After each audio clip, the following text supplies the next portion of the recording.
Mais on commence tout de suite avec un point d'actualité brûlant, le procès de Christophe Détinger. Bonsoir Yanis. Bonsoir Virginie. Alors hier tu étais au procès de Christophe Détinger jusqu'à 23h. Est-ce que tu peux nous expliquer comment c'était, puisque je rappelle qu'on n'a pas le droit de filmer un procès?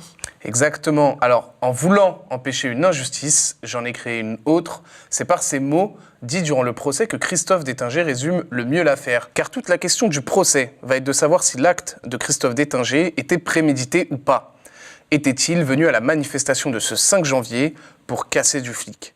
L'accusé jure que non. Pour se justifier, il a expliqué être venu à la manifestation avec sa femme et une amie et qu'il ne s'était pas levé en se disant qu'il allait en découdre avec les forces de l'ordre. Pour se faire une idée, la présidente va s'appuyer sur les vidéos qui ont tourné en boucle sur les réseaux sociaux. Elle va les diffuser dans la salle et demander à Christophe Détinger de se justifier sur ces actes qui se sont passés sur la passerelle Léopold-Sédar Senghor. Les premiers faits qui lui sont reprochés se passent en haut de la passerelle, lorsqu'il projette un gendarme au sol et lui assène une série de coups de pied. Christophe Détinger va alors expliquer qu'il repousse le gendarme car il était en train de matraquer une manifestante au sol. Pour l'excès de violence qui suit, il ne niera pas et expliquera qu'à ce moment, c'est sa colère de manifestant qui a pris le dessus.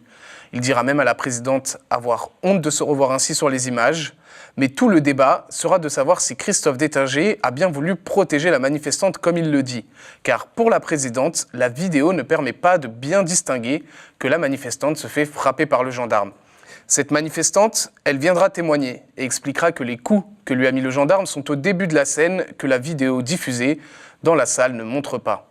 Pour preuve, elle montrera son certificat médical attestant de coups à la mâchoire et à la poitrine. Mais la présidente va persister en s'appuyant sur les vidéos. Pour elle, c'est difficile de voir un quelconque coup de pied de la part du gendarme ou bien un coup de matraque. Sur cette question d'injustice toujours que met en avant Christophe Détinger, l'avocat de la partie civile s'étonne qu'il n'en ait pas parlé dans sa vidéo d'excuses publiée sur les réseaux sociaux le 7 janvier, comme si l'argument lui avait été soufflé.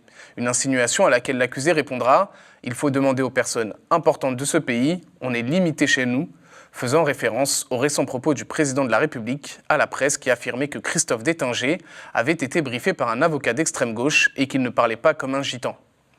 Place maintenant à la seconde partie, où il lui reprochait sur le bas de la passerelle, cette fois, d'avoir boxé un gendarme. La présidente repasse la vidéo de l'événement en demandant « Qu'est-ce qui vous a poussé à frapper ce gendarme, monsieur Détinger ?» L'accusé expliquera que quelques secondes avant le début de la vidéo toujours, les gendarmes s'en prenaient aux manifestants à coups de matraque et de gaz lacrymogène. Une version que le gendarme frappé par M. Détinger ce jour-là et présent à l'audience niera. Du coup, est-ce que tu peux nous dire, Yanis, comment est-ce qu'était Christophe Détinger à son procès? Eh bien écoute Virginie, durant toutes ces explications, la voix de l'ancien champion de boxe est fébrile, il bégaye, on le sent fatigué et surtout anxieux. Son entraîneur de boxe dira même en larmes « Ils ont fait bégayer mon Christophe ». Christophe Détinger, lui, avouera avoir peur de la sentence et que cela l'a empêché de dormir pendant 1 mois.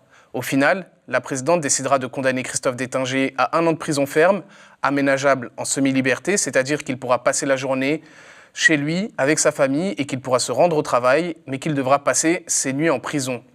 Sa famille et ses amis étaient soulagés de la sentence. Je vous propose d'ailleurs d'écouter l'un de ses avocats à la sortie de l'audience, maître Hugues Vigier. Très sincèrement, une décision dont la défense considère qu'elle ne peut pas faire appel.